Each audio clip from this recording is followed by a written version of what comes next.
De retour de la pause, on poursuit maintenant avec la Côte d'Ivoire. On va parler de la prochaine présidentielle. Charles Blé Goudé qui veut aussi avoir son mot à dire. Le COJEP, le parti de l'ex-chef des jeunes patriotes ivoiriens, Charles Blé Goudé, a lancé samedi la Voix du peuple, une plateforme destinée à mobiliser 3 millions de nouveaux électeurs et peser sur la présidentielle d'octobre en Côte d'Ivoire. Fort de ces 3 millions d'électeurs, la Voix du peuple voudrait être en mesure d'auditionner chaque candidat à la présidentielle sur son programme, l'entendre sur le volet consacré à la jeunesse et peser sur le scrutin. C'est ce qu'a expliqué M. Blé Goudé depuis La Haye, où il est en liberté dans l'attente d'un appel éventuel de la procureure et aussi d'un retour éventuel en Côte d'Ivoire. De toute façon, on voit que Charles Blé Goudé, il avait dit à un moment donné que la présidentielle 2020, c'est pas ça qui l'intéresse en tant que candidat, mais on le voit, il ne veut pas être en marge de ce qui va se faire. Oui, et puis je pense que c'est de droit, hein, parce que durant tout le temps qu'ils ont passé en prison, ça n'a participé qu'à faire leur publicité. Et vu les dernières sentences qui sont prononcées en faveur de leur libération et à leur probable retour chez eux, ça veut dire que déjà il y a beaucoup de choses qui ont changé en Côte d'Ivoire. Et il saisit en même temps l'opportunité pour pouvoir agir sur le changement tant souhaité au niveau de la Côte d'Ivoire, parce qu'il sait que son appel sera entendu par beaucoup de jeunes. Et ça risque maintenant de créer un certain nombre de différences entre le président actuel, qui aujourd'hui a perdu toute légitimité, parce que c'est lui, par rapport à la Constitution, qui a envoyé et son prédécesseur et le supposé terrible de la jeunesse au niveau de La Haye. Donc, il était normal que ce monsieur, même si il ne va pas venir, parce qu'il sait que aujourd'hui, Gbagbo étant là, Ouattara étant là, Ouattara ne pourra jamais signer leur retour. On avait discuté ça de l'autre, parce que leur retour est une menace pour leur régime. Et malheureusement, leur libération est conditionnée, leur retour au pays est conditionné au fait que les autorités du pays où ils veulent aller attestent d'abord qu'ils vont les accueillir avant qu'ils ne s'y rendent. Donc, Ouattara étant là, sachant ce que ça peut constituer leur retour, trouvera toujours des moyens pour les maintenir. Donc, Blé Goudé se dit ne pas intervenir directement, mais agir de façon à ce que le clan Ouattara parte. Peut-être celui qui viendra sera favorable, et dès que nous viendrons, nous pourrons régler le contentieux entre Ouattara et nous. Donc, c'est normal qu'il appelle les jeunes. Et je me dis également que si cet appel est lancé, certainement qu'il y aura mobilisation d'assez de jeunes autour de cela par rapport à ce que ces deux figures emblématiques de la Côte d'Ivoire représentent pour leurs citoyens. Alors, l'attitude de toute façon de Blé Goudé, de Gbagbo est un peu en contraste avec ce qu'on voit sous d'autres cieux où généralement, ailleurs, on les verrait appeler au boycott de la présidentielle, mais là, il s'implique activement et Blé Goudé mobilise même la jeunesse. J'ai déjà dit une fois ici, sur vos antennes, que la nouvelle génération de politiques africains que nous devons avoir, que nous devons constituer avec tout le respect, c'est d'éviter d'être des accidentés politiques.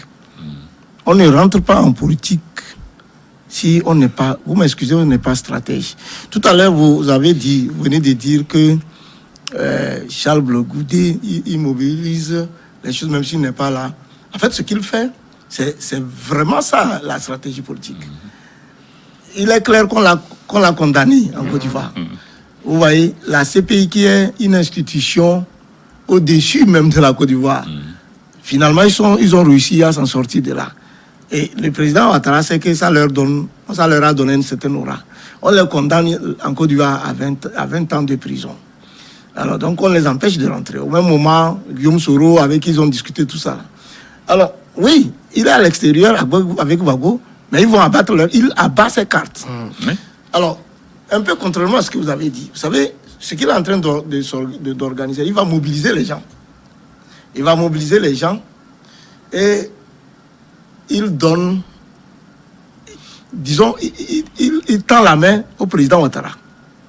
Je vous explique. Quand il mobilise les gens, il va donner la chance à ce qu'il y ait un nouveau président qui, lui, peut ne pas être, ça pourrait ne pas être le candidat de l'actuel président. Mais l'actuel président a besoin de conserver le pouvoir. Vous savez, il a dit qu'il ne sera pas président. Mais lui aussi, il veut que ce soit dans ses rangs que sorte le prochain président. Parce qu'il veut contrôler, il veut avoir un œil sur le pouvoir. Alors, la lutte de Gbagbo et de Blé Goudé, c'est de tout faire pour qu'il y ait un nouveau président qui ne soit pas celui de l'actuel président. À partir de cet instant, ils vont contribuer. Mais alors, s'ils arrivent, bien entendu, ils vont rentrer en Côte d'Ivoire. Ça serait pire pour le président Ouattara. Mais si le président Ouattara réfléchit tôt, il va signer leur entrée avant les élections. Vous comprenez? Donc, quand il mobilise, c'est-à-dire qu'au moment où on l'a empêché de rentrer, mais il abat ses cartes. Dans tous les cas, ce qui est sûr, c'est que le président Ouattara lui-même, il a dit qu'après 2020, il faut qu'il y ait à la tête de la Côte d'Ivoire une nouvelle génération. Il faut qu'il tienne parole, quelle que soit la nouvelle génération. Qu'elle vienne de, comment on l'appelle, du camp de Ouattara ou Ouattara devra composer avec Blé Goudé. Peut-être même que Gbagbo rentrera, et peut-être qu'il ne s'intéressera plus directement, il ne voudrait plus être candidat, je suppose, mais il va beaucoup influencer. Avec ce qu'il est devenu son aura. Si le président Gbagbo est vivant, si Blé Goudé rentre, vous pouvez être sûr les 5 prochaines années, il sera chef de l'État. Vous pouvez être sûr. Donc, ce qui se joue aujourd'hui, c'est l'avenir politique de la Côte d'Ivoire qui se joue. C'est pas l'élection présidentielle actuelle de 2020. C'est pour cela qu'il dit, c'est pas ça qui l'intéresse. Donc, les calculs qui se font pour l'avenir. Et par rapport à l'avenir, ceux qui vont influer pour l'avenir, Charles Blé Goudé fait partie de ceux qui vont influer, y compris peut-être Guillaume Soro. Et donc, actuellement, c'est ce qui affaiblit davantage le président Ouattara, c'est qu'il a fait également de Guillaume Soro son adversaire. Et Dieu seul sait que si demain, le nouveau président qui va arriver, même s'il lui décide de faire la paix avec Guillaume Soro et avec Blé Goudé, et il arrive à considérer Gbagbo comme un patriarche, vous voyez, dans tous les cas, je vous assure que le président Ouattara part perdant s'il ne sait pas jouer les cartes aujourd'hui. Voilà. Non, mais en fait, tu sais, moi, j'étais en train de lire quelque chose qui s'est passé au temps de Bédié à l'époque avec l'ivoirineté. À l'époque, Ouattara était contraint de ne pas passer, de ne pas se présenter pour les élections législatives parce qu'il était de père, il n'était pas de père et de mère. Alors que dans son camp, il y avait une dame, Aliette Dabaté, qui était bien coachée en Côte d'Ivoire.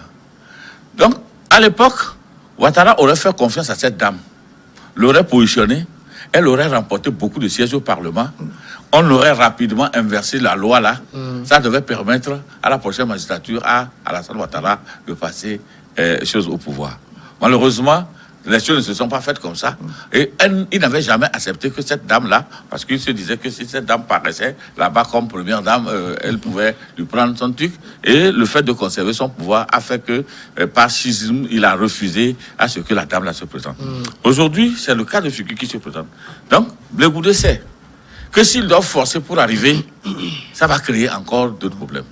Mais si c'est un dauphin de Alassane Ouattara qui arrivait au pouvoir, il va toujours diriger dans l'optique de Ouattara et toujours les choses seront très difficiles pour eux. Ils ne pourront pas un jour profiter de cette publicité qui leur a été faite. Donc, autant mobiliser des jeunes en disant moi je ne veux pas venir, parce que Ouattara, lui, par rapport à tout ce qu'il a fait, est contraint de pouvoir toujours être dans la gestion du pays pour éviter que certaines répressions ne tombent sur lui. Maintenant, ceux-ci, eux, ils ont intérêt, Blé Goudé et puis Gbagbo, ont intérêt à ce que un nouveau courant vienne et qu'ils composent avec ce courant pour pouvoir avoir rien que le temps de rentrer, de s'asseoir, de réorganiser leurs suprématie. Et même si aujourd'hui ils étaient là et qu'on devrait aller au vote, je ne suis pas sûr que là, à Côte d'Ivoire, il y aura des gens qui vont aller ailleurs, que c'est 2 héros, parce qu'ils sont devenus des héros consacrés héros aujourd'hui. Oui. Mais ils ont toute cette capacité de pouvoir vouloir venir tout de suite. Mais ils savent également qu'en venant tout de suite, la chose ne sera pas très facile. Autant rester à l'écart, provoquer le changement, venir maintenant et reprendre ce qui est de droit. Ça, c'est le plan A et c'est démocratique. Et je vous explique qu'aujourd'hui, Ouattara s'est embrouillé non seulement avec Guillaume Soro, il s'est embrouillé avec le président, l'ancien président Bédié. Ça veut dire quoi? Ça veut dire que politiquement, vous vous organisez, vous le battez. S'il refuse de partir, la façon dont il a fait partir les autres, la Côte d'Ivoire n'est pas comme le Togo. C'est pour cela que je dis que Ouattara risque de perdre. Même s'il faut aller dans le cadre de la force, comme ça s'est passé, au temps où Guillaume Soro était avec lui, aujourd'hui les choses vont se basculer. Oui.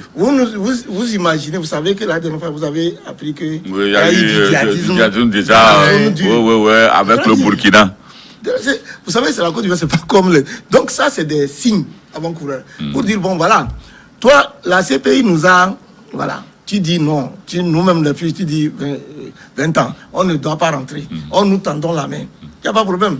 Nous restons démocratiques. Et quand nous calculons ces 20 ans ajoutés aux âges que Gbagbo a aujourd'hui et Blé Goudé, ça veut dire que c'est une façon de les écarter de la politique.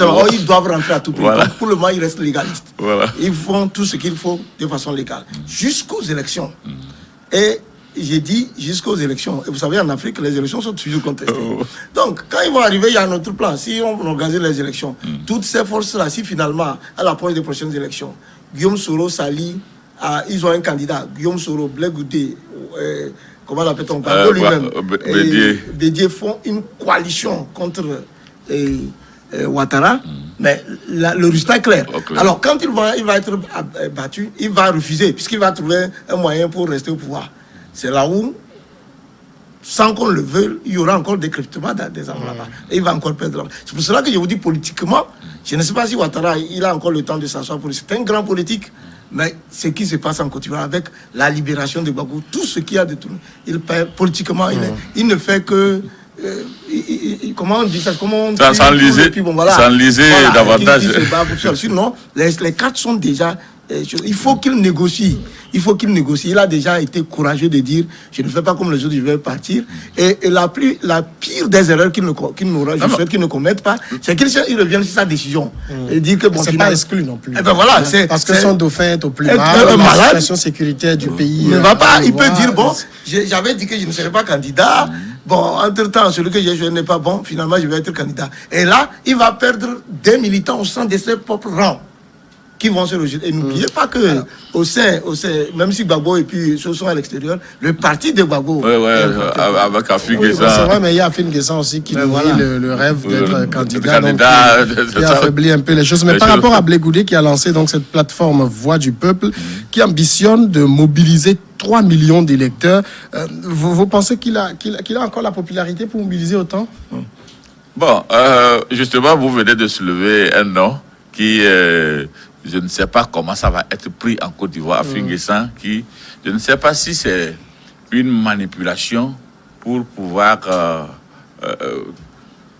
en fait, camoufler la présence de Soro, Blé Goudé et de Gbagbo, parce qu'ils se disent que comme c'est du camp de leur camp qu'est sorti Afin Guessan, donc peut-être ça va entamer un certain nombre de jeunes autour de lui, mais à tout dire aujourd'hui, la Côte d'Ivoire a fait 2 héros incontestés et incontestables, c'est Blé Goudé et Gbagbo. À l'heure où nous parlons aujourd'hui, si un avion atterrissait en Côte d'Ivoire et que ces deux-là portaient ces deux qui descendaient en Côte d'Ivoire, Ouattara risque de partir le même jour. Parce que je sais ce que ça va donner. Est-ce que c'est pas leur prêter trop de popularité? Non, c'est pas prêter trop de popularité. Le problème a été tellement élevé que en Côte d'Ivoire aujourd'hui, des gens. Au-delà de la Côte d'Ivoire, vous savez, le cas Gbagbo, c'est devenu un phénomène panafricain. Donc, et puis, ça a soulevé beaucoup de pays africains contre le jugement même qui se fait au niveau de la CPI. Et ça crée aujourd'hui un certain nombre de contextes que si certains chefs d'État étaient courageux, ils allaient des choses à lever seulement leur pays de ce truc-là qui n'est pas du tout à justice équitable. Donc, la célébrité menée autour de ces deux personnes aujourd'hui me dit que même de loin, il peut mobiliser plus de 3 millions dont il parle. L'essentiel maintenant, c'est comme ce qu'il disait tout de suite, c'est de nouer langue. Tous ceux qui ont été mis de côté par Ouattara s'entendent. Parce que tout ce qu'eux, ils veulent, qui peut venir annuler tout ce que Ouattara a dit, nous ouvrir la porte d'entrée. Quand nous venons nous-mêmes, on va voir comment on peut faire. C'est tout le calcul politique que les gens la jouent. Et c'est ce qui m'intéresse parce qu'ils ne veulent pas brusquer quoi que ce soit. Ils auraient pu commencer par tempêter. Non, nous sommes libérés. Nous allons aller voir les condamnations de 20 ans et voir si on... Non. Son problème, c'est qu'il lance un appel. Mobilisons-nous. Faisons de sorte que ceux-là qui sont là et qui nous ont créé des problèmes, ils puissent partir. Et s'ils partent là, nous allons nous-mêmes arriver et nous allons voir comment... L'essentiel pour eux aujourd'hui, c'est de rentrer dans leur terre natale, la Côte d'Ivoire. Ça veut dire de toute façon que Blé Goudé, Gbagbo, forcément pour la présidentielle d'octobre, se poseront un grand adversaire du dauphin de Ouattara. Non, c'est clair, de tout le régime. Mais oui, vous savez, il y a un aspect, si vous suivez, vous voyez que Gbagbo, il ne se prononce pas jusqu'à présent. Même quand vous avez fait cas de M. Afingessa, vous voyez que Gbagbo, il ne dit rien. En même temps, sur le terrain, il y a ça. Parce qu'en politique, c'est ça, il ne faut pas être allergique. Quand vous êtes leader, il ne faut pas être allergique. Tout ce qui peut paraître comme si on est contre vous, votre leadership peut permettre à ce que vous utilisez ça demain. Même en fin, ça peut être une porte d'entrée. Voilà. Donc, il observe, il laisse faire. Non seulement la voix de Blé Goudé dont nous parlons, il y a les partisans de Soro.